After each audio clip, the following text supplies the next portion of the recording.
Many of us enjoy a boiled egg or two for breakfast.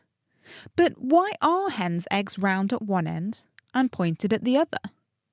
I caught up with Mary Stoddard of Princeton University, where she's been trying to find out why eggs look the way they do.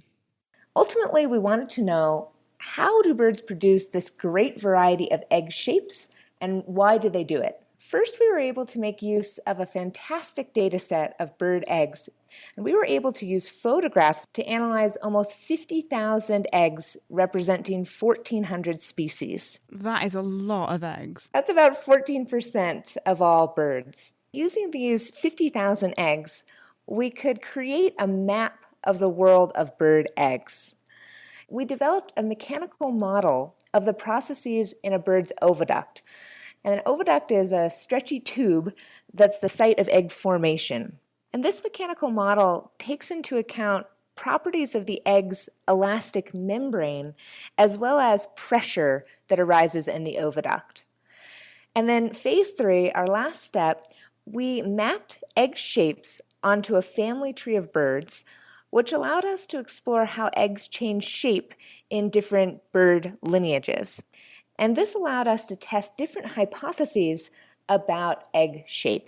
What were your hypotheses and what did you find out?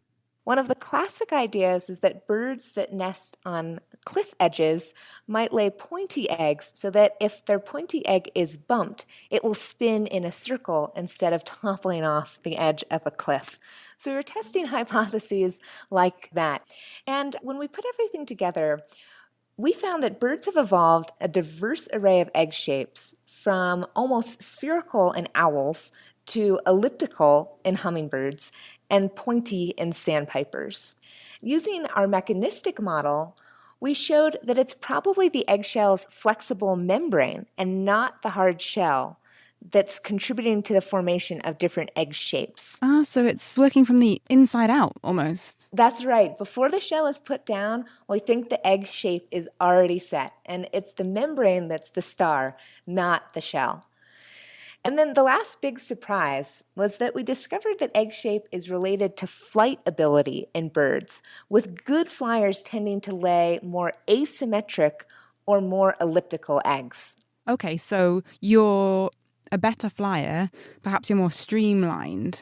So maybe there's something going on with pelvic size which limits the shape of your eggs? We think that as birds' bodies became adapted for strong, streamlined flight, this resulted in a series of morphological changes that had a knock-on effect on the egg shaping process. So birds might be able to package large volumes into their eggs without increasing the width of those eggs by laying eggs that are more elliptical or more asymmetric. And this will help birds maintain their streamlined bodies for flight. And these findings came as a real surprise to us. I think they add a new layer to our understanding of avian evolution. Could I be demanding a different shaped egg for my breakfast? Well, I don't think we're so far off. I think that our study highlights the importance of the eggshell membrane and its role in influencing egg shape. So it's not out of the question that this could be of use to, say, the poultry science industry, which is very interested in optimizing eggshell properties. So maybe one day there would be a mechanism for selecting for eggs with particular membrane properties that create the shapes that you desire most at breakfast time.